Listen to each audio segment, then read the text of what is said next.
Prélude d'aujourd'hui reçoit Noël Tchani. Merci à vous tous de nous joindre et merci à vous Noël Tchani d'avoir accepté notre invitation.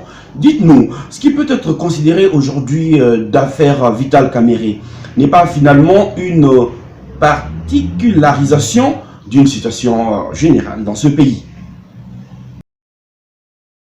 Je dirais oui.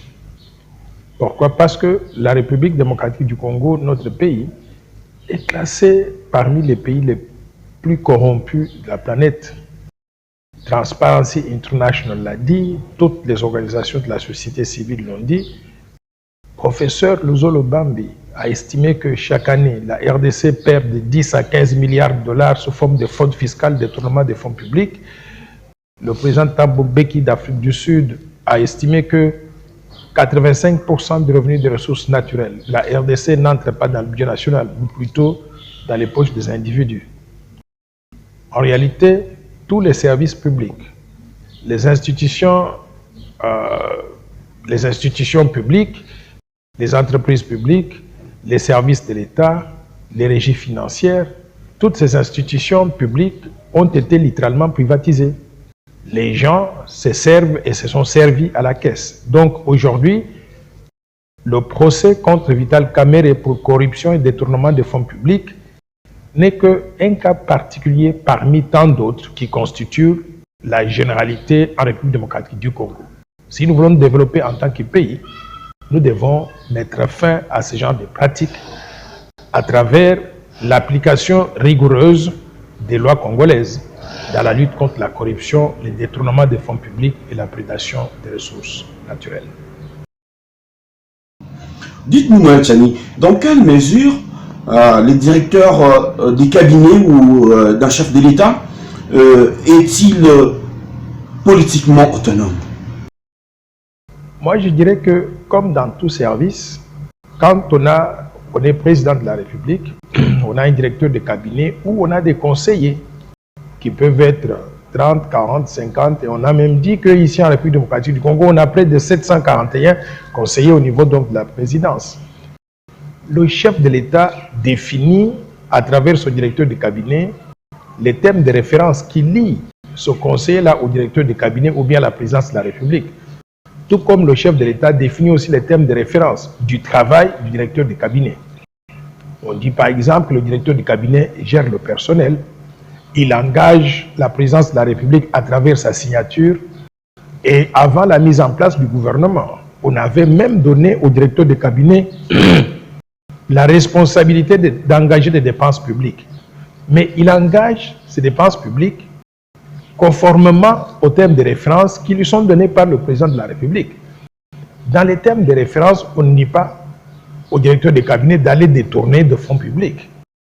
Quand il y a détournement des fonds publics, quand il y a corruption, il s'agit d'un acte isolé, un acte criminel commis par un individu de sa propre conscience, de son propre chef. Cela n'engage pas la responsabilité donc de son chef.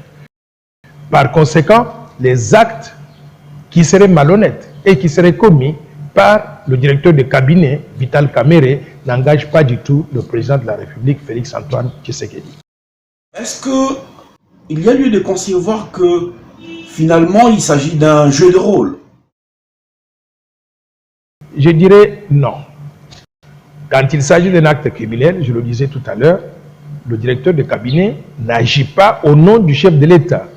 Pourquoi? Parce que le chef de l'État ne peut pas demander à quelqu'un d'aller commettre des actes malhonnêtes ou des manques d'intégrité ou détournement de fonds publics ou de corruption.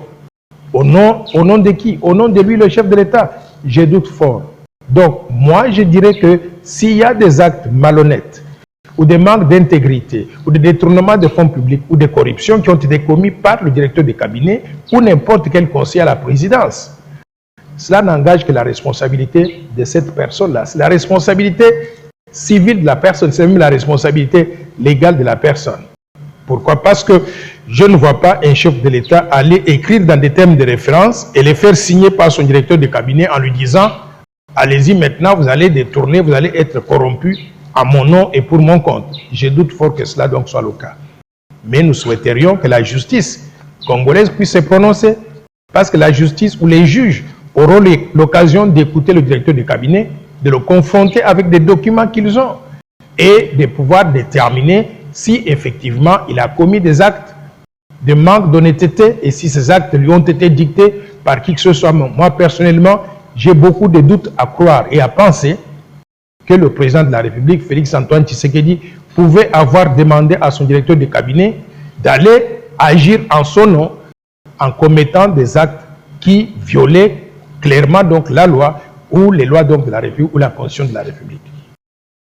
Alors Noël Tchani, est-il possible que Vital Kamerhe puisse aussi être blanchi au terme de ce procès? Moi je dirais pourquoi pas. Pourquoi? Parce qu'à ce stade ici, les allégations qui ont été faites contre Vital Kamerhe ne disent pas qu'il est totalement coupable, bien que nous avons vu les indications venant du procureur général près de la cour d'appel de Matete qui indique qu'il y a des indices sérieux de culpabilité. Et c'est pour cela qu'il a transmis ce dossier-là au niveau de la haute instance, au niveau donc de la Gombe. Donc, à ce stade ici, il y a présomption d'innocence. Et quand il y a présomption d'innocence, c'est sérieux. Ça veut dire que si la personne arrive à justifier les actes qui lui sont reprochés, à justifier que cela n'a pas eu lieu, bien sûr qu'il sera blanchi par la justice. Et d'ailleurs, nous allons tous applaudir au cas où cela donc est le cas.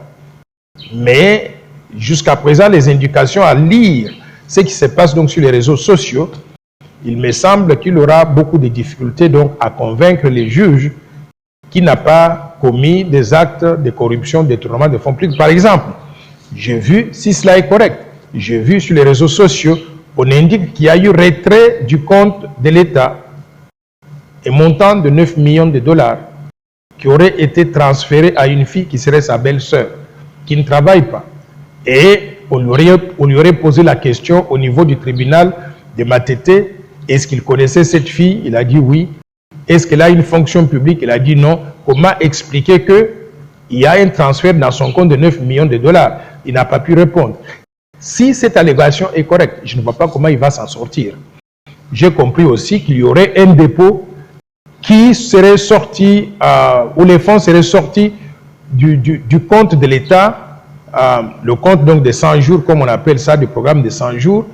Et ce dépôt de 10 millions de dollars aurait été effectué au profit donc d'une fille qui serait sa belle-fille ou quelque chose comme ça.